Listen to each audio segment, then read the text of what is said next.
Okay. The concept of a supportive employer is essential for the social firm model and for mainstream employment as well.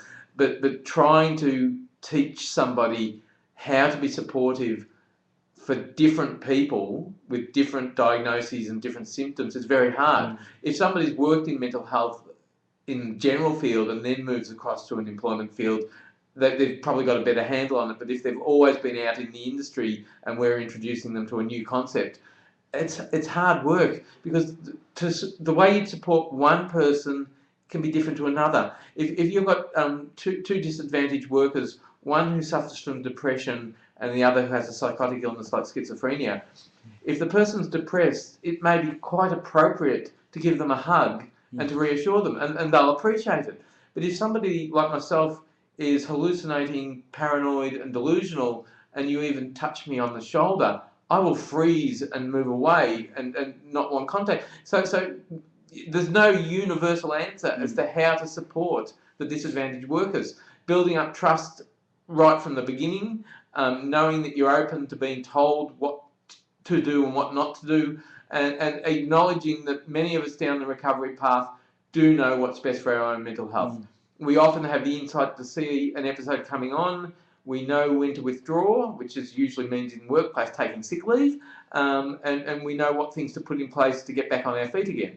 That may, however, be only 10, 20 years down the track that you've learned those skills. And you've got a boss coming on board who's meeting you for the first time and you're going straight into the job. That you've got to actually take people's word for what they say. And I'd like to think that some contingency planning does go on. So if I come into a workplace and I'm being employed to do whatever the job may be, and I say, if I all of a sudden stop being talkative, because I am naturally talkative, if I all of a sudden go quiet and withdraw, you notice me not eating and losing a lot of weight, well, I'm always battling the bulge, but I mean absolutely seriously not doing it. They're telltale signs where I would have said to you, well, if that happens, get in touch with my psychiatrist, please. I'm giving you permission now while it's not happening, and take my word for it. They're my symptoms. Don't try and intervene and try and talk me out of it. If somebody with a psychotic illness is going through psychosis, it's essentially impossible to talk a person out of psychosis. No amount of logic works because it's an illogical illness. However, if somebody's suffering from depression, and they say, if I start weeping up at work, by all means, ask me what's wrong, because it could be reactive and there could be something real going on in my life that's aggravating my illness. And so often clinical depression, even though it's an illness for an illness' sake, is aggravated by real lifetime experiences. Grief and bereavement issues, separation, divorce, just arguments you've had with somebody will make you depressed, and then it will tip over into your illness. So it's not just, there's no clear line between reactive depression and depression as a serious illness. It's a blur, it's a spectrum. And the way you would help somebody with depression is different to the way you'd help somebody with psychosis.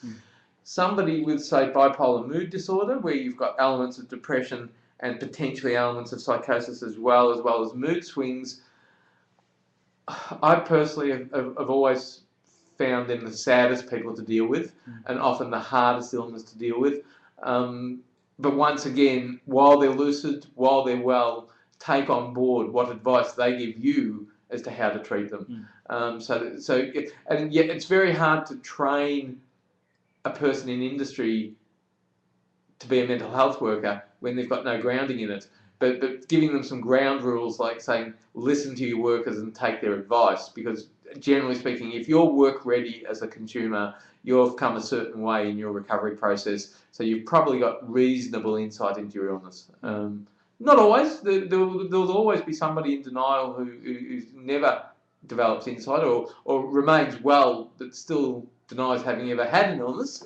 So the full gamut. It's a very complicated area to deal with. Yeah. From your experience, without naming names, can you think of an example of where something in your working experience was handled very well by an employer, and maybe another example where it wasn't handled so well? Unfortunately, when I think of the experiences, especially of my own, the ones that stick out in your mind are always the bad ones. Remembering, I mean, generally speaking, universally, you are treated well by most of your co-workers and that, but every now and then something goes wrong, and that's what you remember. It's not always mental illness either. You can come down with a physical illness, and there can be unreasonable expectations for your recovery with the person having never experienced that illness themselves, and you can be bullied. This is an occasion that happened to me, and I walked out on the job. I refused to work with that person anymore because I didn't like their style, and they were going to be my boss. So no, it was not on. Yeah.